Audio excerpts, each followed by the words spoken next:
Welcome to Powerhouse. Joining us today is Lady Pheonix, founder of YesUniverse and Universe Contemporary. Welcome. Hi, Joyce. Good to be with you. Thanks for having me.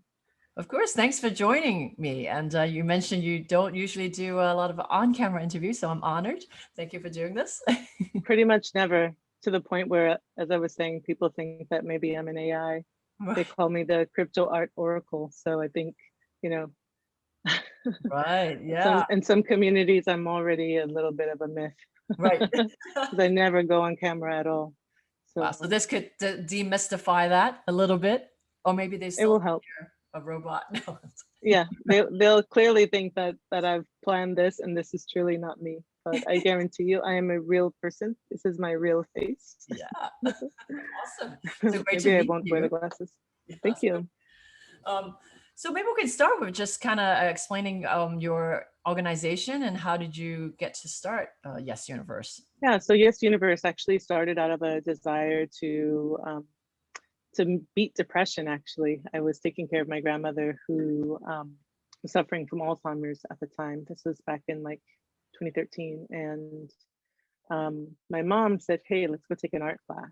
And she said it'll make you feel better. My mom is an artist as well, and so we went to the local college and took a digital collage class. Mhm. And she was right, helped to lift my spirits. I was sharing my artwork on Instagram.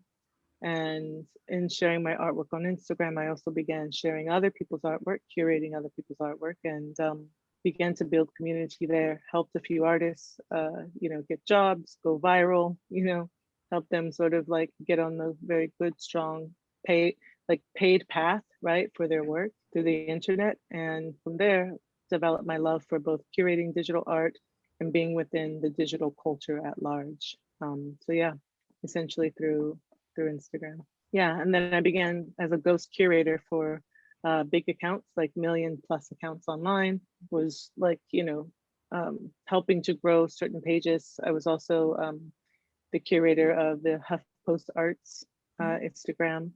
Right. Yeah, and that's how it all started. And I realized like, oh, this is actually like a thing. And decided to make it into a business, and my curatorial platform and creative agency is called YesUniverse. And then I have Universe Contemporary, which is a consultancy specifically in and around crypto media.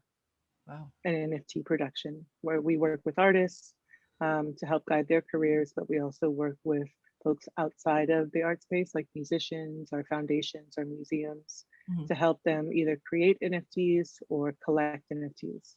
We also work with, family offices and, various collectors in the space. Wow. Well, that's quite a journey. How long ago did you first start then when you took the class? How long was that? 2013 or 2014. Okay. So yeah, so quite some 8 time. years. Yeah. Yeah. Yeah. And I first began like consulting with one of the first NFT blockchain companies back in 2016. Yeah, and then I think they went live 2017, or maybe it was 1 year back, like maybe consulting. It's now very hard to tell. I would have to actually go back and look at my Instagram to see, because I'll remember certain artworks, and in Instagram they also keep a log of all the works that you've liked and bookmarked, and so yeah. But it's about that time. So CryptoKitties was 2017. There was already a couple of platforms out at that time. That's very early on, though. It's still 16, very early in the market, right? So you got in. Yeah, 2016. Yeah. So from the consulting side, I've always like been in place, but never really from the side of maybe having a platform, building a platform, and then actually being public with what I'm doing. Because I'm a consultant, it's never like look at me. It's always look at my clients, right? So now that I have this platform, Universe Contemporary, and YesUniverse is 250,000 followers. Now it's just like, oh, well, people are looking anyway, right? And I've built this very strong community of digital artists. And so moving into the NFT space and still being with that community was pretty easy. You mentioned, well, you got into taking the class about the digital art and then decided to post on Instagram. But how did you develop that community so well, and kind of find, or I guess they find you, but how did you kind of group them all together and decide to have this platform? Well, the platform came out of, necessity. I needed that outlet, as somebody who was caring for my grandmother, she needed round the clock care. And as a family, culturally, we don't put our elder people in homes, we take care of them. Right. So my mom took, my grandmother in our home. Mhm. And, me being the eldest daughter and the only daughter, Right. I was running a business in New York at the time. Mhm. I changed my life to be there for my family, to be there for my grandmother and to aid my mother. And, we would have, some nurse or something that would come by and kind of just, check in with my grandmother or give her home care. Mhm. But she really, she was in a place that she didn't care for strangers to be in her home or to be with her while she was so vulnerable, right? As someone with Alzheimer's. And so she really only trusted my mother and I Yeah. and my brother. And So, so, yeah, so I think in that time of getting started, it was a necessity. I needed a creative outlet right. because it was a lot of hard work Right. to selflessly just really want to be there for someone else. Mhm. But it's the best thing I've ever done. And I think of it as my greatest accomplishment as a human being.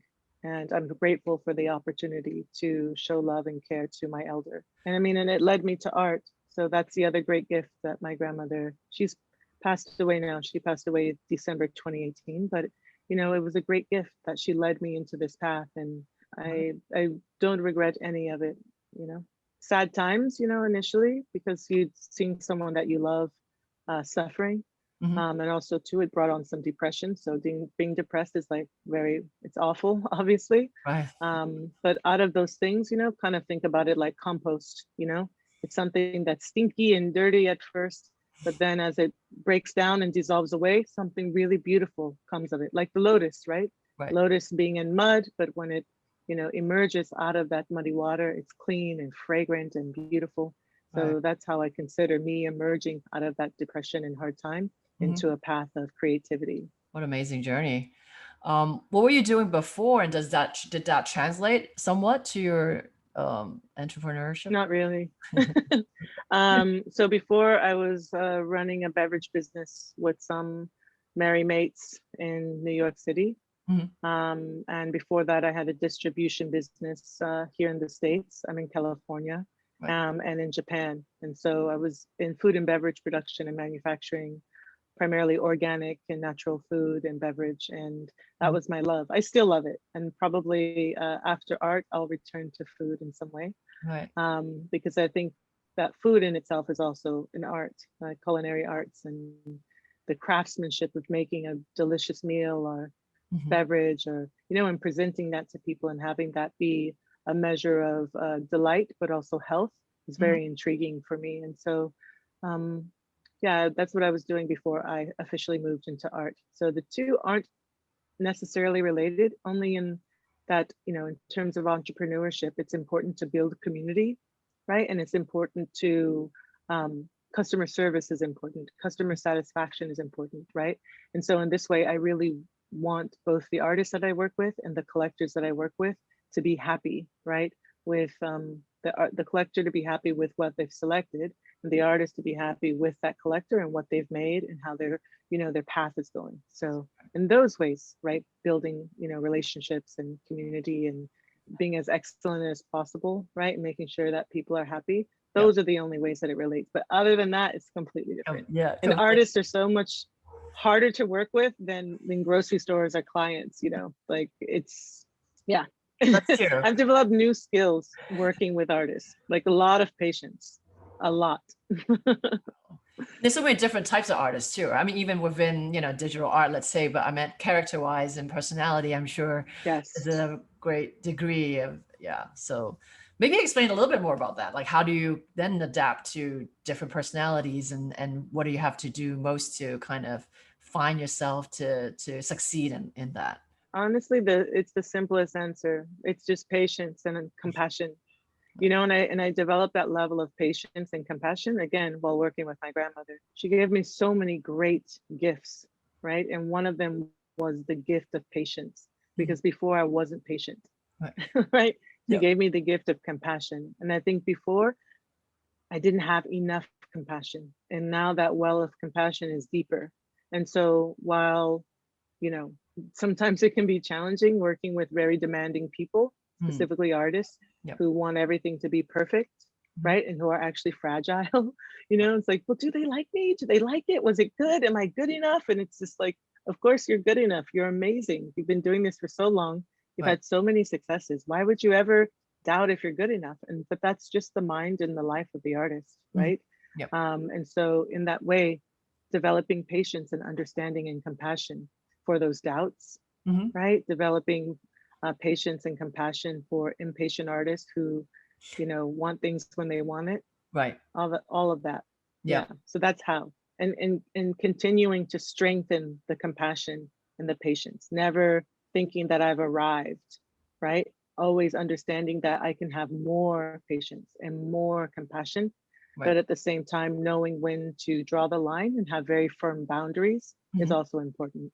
As I work with different clients too, you're right. That's definitely what you see in different characters, and you have to develop kind of the more listening skills than just trying to work through what you need to do, or in a tactical way. So maybe talk a little bit about more in terms of how you then get into the NFT and crypto world. I mean, it's a kind of natural transition also from digital art, but how did you really kind of got convinced into doing that, and how did you choose your projects as well?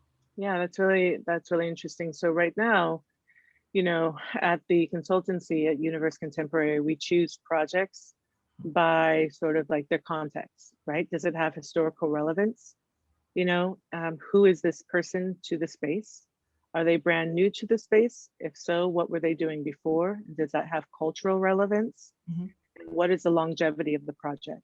Looking at the totality of the offering to society and to the space, not looking to just kind of come in and do whatever project so that we can get clout or get um, like any like money or whatever. Those are not the motivating factors. So if someone comes and says, hey, you know, I want to get into the NFT space, even if they're an artist that has no name and no following, depending on the energy of that person and what their goals are, right? If they're really thinking about this as a business and as, you know, their career and not thinking about it as just, oh, I can hop into the NFT space and make money really quickly. If they're Mhm. thinking about it in the right ways, we'll also take them on. And so what we look at and how to get into the NFT space, I think first it's really important to do research, Mhm. right? Research and read about what people are saying about the NFT space.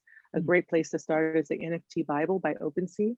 OpenSea is one of my favorite platforms. They do a great job there. Yep. So, and then there's plenty of blogs. We're getting ready to come out with our blog, which is exciting. So hopefully people will reference us at Universe Contemporary. Yeah, and then you can go to OpenSea, which is a easy platform. It's an open garden, so anyone can mint there. Mhm. There's only 3% commission, so it's very, very low commissions. Mhm. Most other platforms are what they call a closed garden, meaning you have to have an invitation or you have to sign up and they select you. It's curated. Mhm. With OpenSea, you can select yourself. So you go on, you have something you want to do, you make your work. Of Mhm. course, you need to have a Ethereum in your wallet. You Mhm. can get a wallet at metamask.io. That's META mask, Mhm. MASK at .io and sign up for a MetaMask wallet. It takes like 3 or 4 minutes.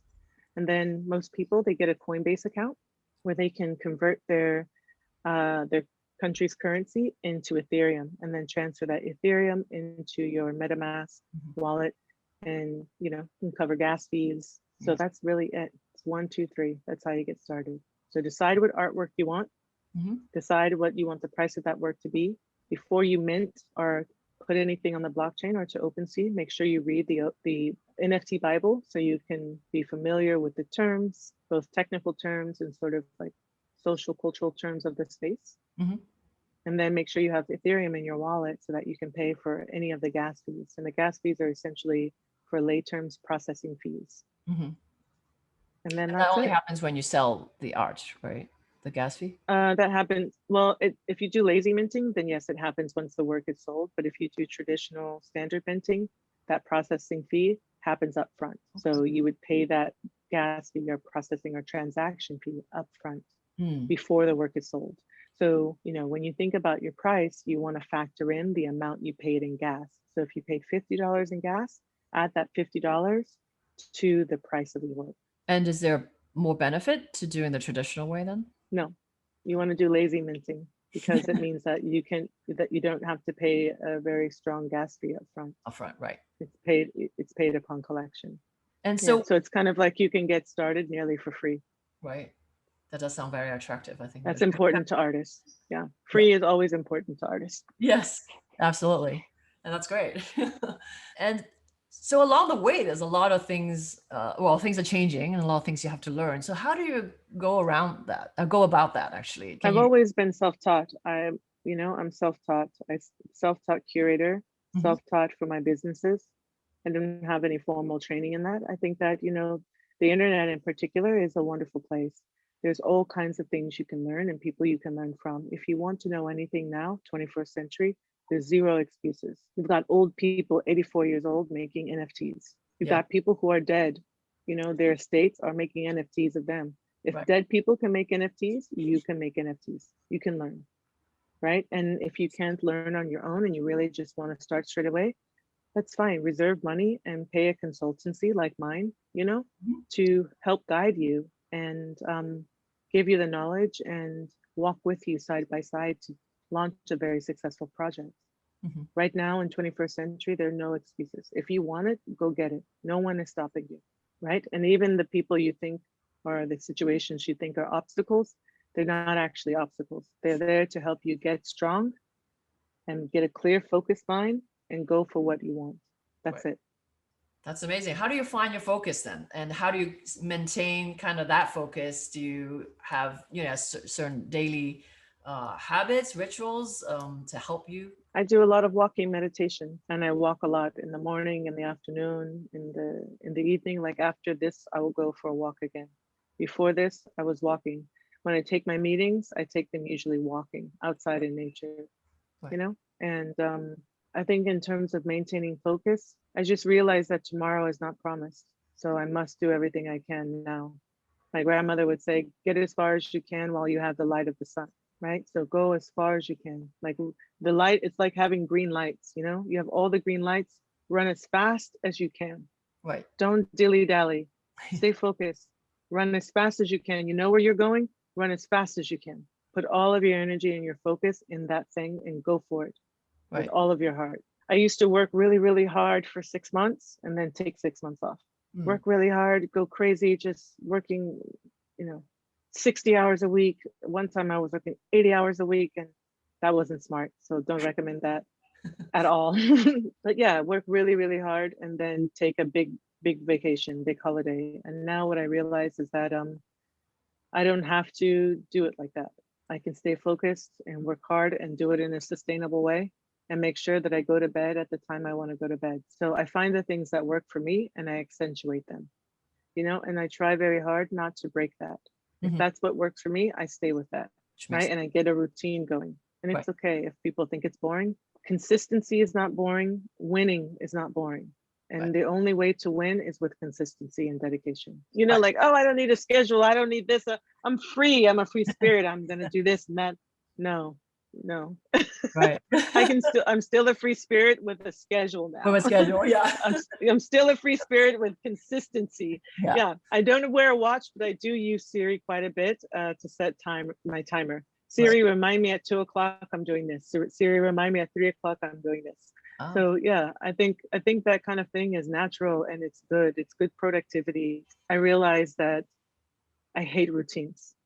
I hate routine. It's so boring for me. I like uh spontaneity and a little bit of chaos, I really right. like a little bit of chaos, but Yeah.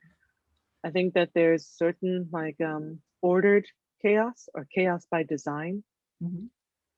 or kind of like ordered randomness. I Yeah. learned to find that spontaneity and chaos inside of consistency. Mhm. Consistency is what nature does best. Consistency is safety and it brings results. So I learned to bring that spontaneity and chaos into my artwork actually, and that's been quite helpful. So that I don't need to create randomness and chaos outside of me, but I Right. can channel that into creativity. right, into the art. So do you create a lot as well, in addition to I your? create, yeah, I create a lot, but I don't share a lot of what I create because that's really it's like a journal for me when I'm creating my work, my paintings or drawings, or it's kind of a journal for me. So I don't have a lot out there that I've created because it's very personal. Yep. But I definitely very much enjoy helping artists and sharing their work as a curator and pulling together shows. Yeah, I enjoy that quite a bit. Can you explain some of the shows? I know you've done, or this week you're having a certain show on. Metaverses, yeah. So Metaversus is this great event with my partner Coldy and our advisor Shelly. We've put together this event called Metaversus that's happening in CryptoVoxels. And if you don't have those links, Joyce, I'll definitely make sure that I get those over to you. Okay. And yeah, we've taken great artists like Kesh and Rio and Philippe Pantone and Dabs Myla, Tim Conlon, Joy, and Von Hammersfeld, forgetting his first name, John Van Hammersfeld, that's his name. He did the posters of Jimi Hendrix, like the famous posters of Jimi Hendrix with his guitar and all that. Right. We've got a guy called Albert Reyes. I mean, it's all in CryptoVoxels, which is a metaverse, and it's so amazing. Coldy built that out. Coldy is a well-known artist in the digital space. He's also my partner at Universe Contemporary. And he, along with our intern, Kiara, they did an incredible, when I tell you how amazing it is, it's super mind-blowing to think that all of this can happen inside of a voxelized environment. That's the metaverse, that you can walk around and view the artwork, very much like being at an art fair.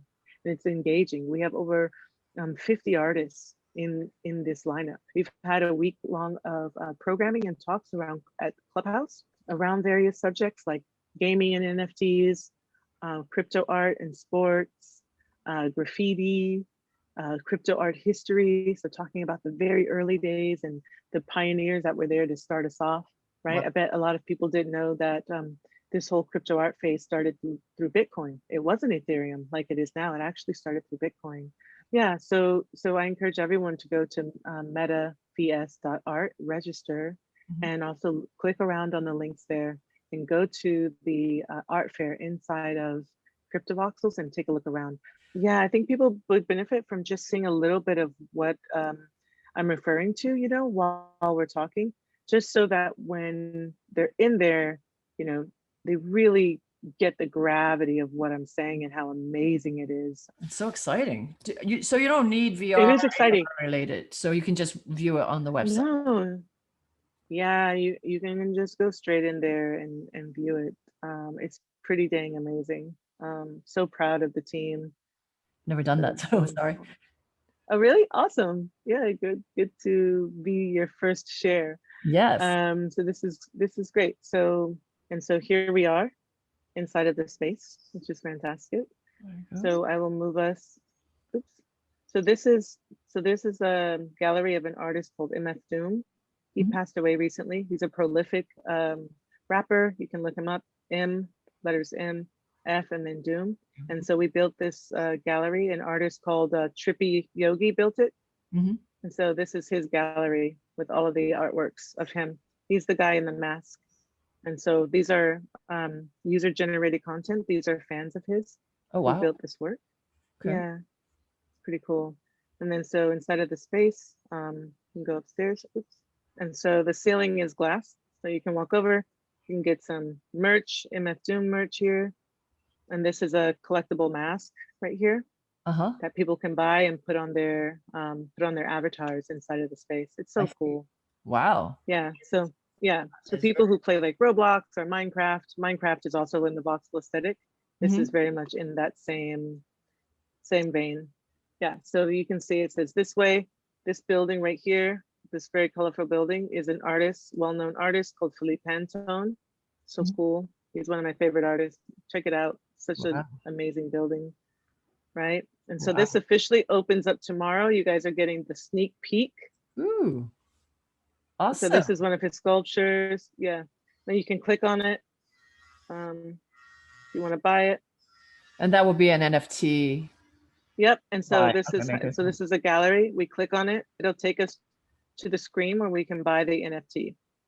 And it's on Our platform partner is Maker's Place. This So place. this is Maker's Place, website, and it gives a description of the work, the creator. It's one of one, Beyond the Streets, and which is the group that Felipe is with. Philippe is with, and then these are the sort of dimensions of the work here. Right. The video, you can play the video here. Wow. So efficient too. Whoa. Don't think I'm getting the music, but it's really cool looking. But so amazing, Pretty right? wild. So efficient Yeah. in a sense. Well, it's all obviously digital, virtual, but it's kind of also adapting to what we know, right? Like a space, a gallery, you go in and then you can, and then you can click on it and buy. It's like easier than actually going to a gallery, it seems. This is a Secret Garden by Dabs Mila. They're a group out of, they're Australian, but they live out here now. Wow. In Los Angeles, I believe. Let's see. It Right. might be, again, we're opening tomorrow. So yeah, we can't see it. We can't see the artwork until tomorrow. Makes sense. So I'm just trying to take you to things that, might be open. Yeah. Much of it is still hidden. And where you see these scaffoldings that look, it's kind of, it means that people are building in there. Right. Yeah. And so each artist or the group could go in, have their login to go into that space to create it and just have it ready by launch. Yeah, we did that. We created the space for them at Universe Contemporary. It was a gentleman called Coldy that is responsible for building all this out, along with our intern. Her name is Kiara. She's a student at Dartmouth. Awesome. And I was teaching crypto media at Dartmouth and Harvard this year. And so I pulled a few of those very talented students from Harvard and Dartmouth into this project. And she's an amazing architect, and she assisted Coldy in building a lot of this. And if you look up here, you can see that this is a big whale. Wow. And so in the space, it's a wave and a whale. And so in the space, people who spend a lot of money and very large sums are called whales, hence the whale. Right. And so this right here is the collector splash zone. Yeah. So for those who are like, oh my God, this is cool, I want to go in and take a look, just make sure you close all your tabs, because this is a gaming engine essentially, and you want to be able to have the greatest power. But look at all these incredible artworks. Wow. This is just so amazing. Yeah. Very nice. Yeah. So it's really cool to see all this work. This is Coldy's work again. This one's called the Citadel. It's just very cool to see all this work and to see, how people are, to look at the history. And this is someone's avatar. He's got on tennis shoes and he's carrying a trash can. Yeah. It's censored. Really cool. So please continue to ask me questions and I'll just walk around so people don't have to stare at my face. They can actually look at art. Definitely. I mean, I guess the natural question would be, well, naturally, this is kind of a new area, but a very exciting area to go into. So how do you feel about the future of crypto art, and how does that compare to traditional art? Oh man, I think that crypto art will become traditional. And if you ask, so this is the famous Crypto Kitties. Wow. Hey, thank you for sharing. This is awesome. I know, it is awesome. Look, like all of this was just built out. Like, this is so cool. And you would never be able to see this IRL. Like, you just can't get this much space to do this in the amount of time we've done it. How would it expand? I guess I'm just trying to understand, like, how prevalent, for the digital space. Yeah, that's a good question, Joyce. For the digital space, you have to realize, like, for us, this is traditional, right? This is traditional for us. It's just that folks, who aren't a part of digital culture never saw this as legitimate, but it's totally legitimate. Right. Always been. This is a big pixel punk head. Whoa, it's so cool. Oh, multiple heads. Wow. Yeah, this is great. And you know what? You can fly in this world. No. Hold on. Oh, am I flying? I'm flying. Wait, I've just landed. Hold on. Why is it not working for me? F and up arrow. Okay, so I jumped, but it didn't fly. Oh, I'm flying now. Oh, Very cool. so this is an even And quicker scan of the world, right? Just go through on yeah, from top. above. That's what I want to give you, a quick scan of the world from above. Let me see. And would this then kind of would VR and AR kind of be the extension of this as well, or these type of? Yeah, one Yeah, day right, for yeah, sure. We haven't met that day just yet.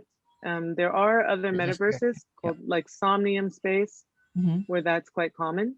It's a VR world. They've recently built out the space so that it doesn't have to be VR, which Right. is cool. Yeah. You know, so that people can go in, like we've gone in Right. and look at things. Yep.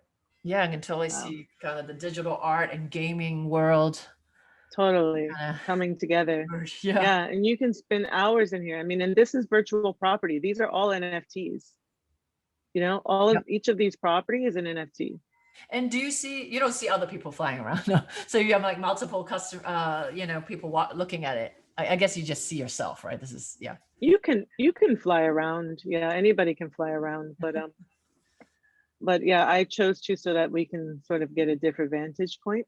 But yeah, so you can see from up here, there's a Nice. lot of different works, right? A lot of different projects that are going on. Yeah. And all of these spaces are owned by different people. Mhm. We, for Metaverses, we have 30 plots of land. What are the next projects for you? Yeah, the next project we're doing, May 11th through the 15th, we're doing Crypto Sports Week. Yeah, Crypto so you've sports. probably heard of NBA Top Shot. Hmm. With Yep. NBA Top Shot, there's been a lot of activity, in the sports arena. Hmm. And so we want to honor, the relationship between art and sports and collectibles. And so we'll do that with NBA Top Shot.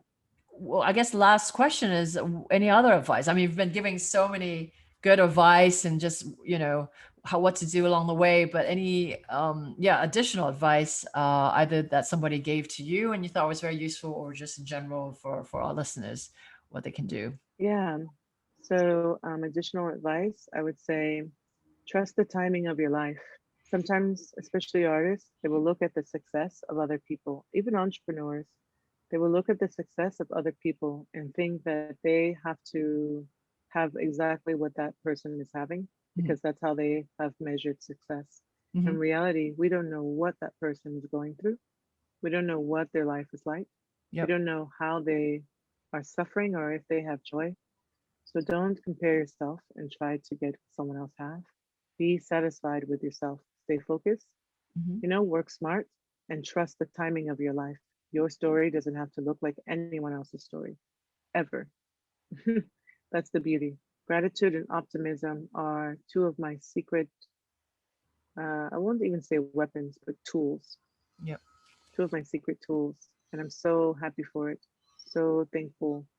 And even when I don't feel like it sometimes, because maybe I'm angry or sad or disappointed, I remember to say thank you. Thank you for my life today. Yeah. That's my one prayer.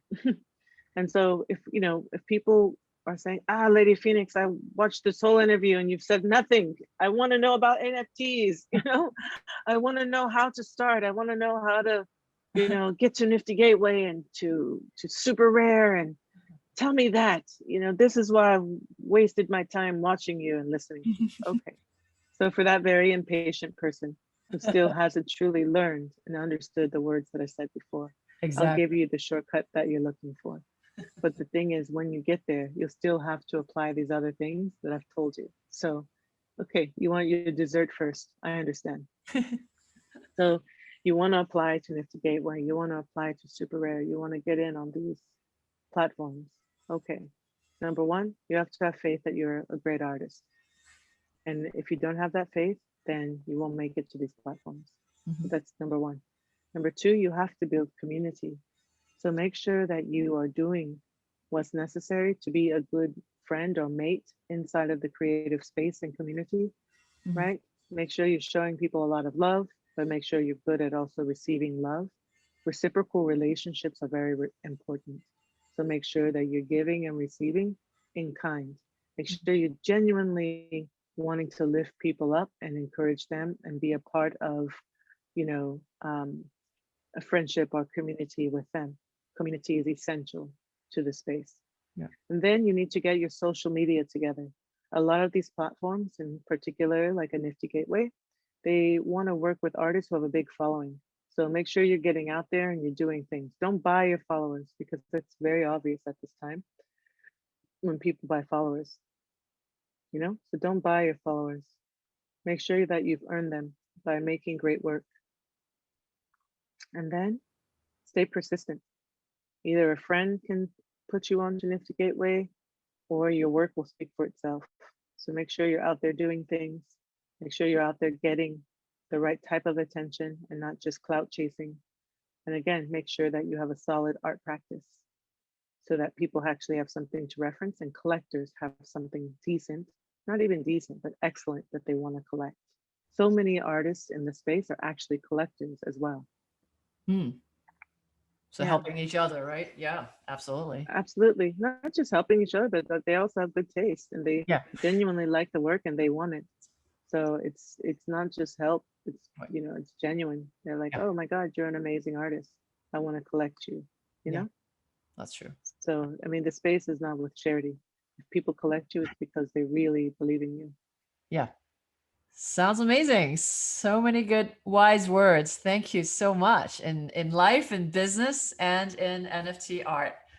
And more to Thank come, you. right? This is just new, well, I mean, very big, growing now, a new topic for the world. It's normal for the digital art, but growing for the world. So looking forward to see you a lot more.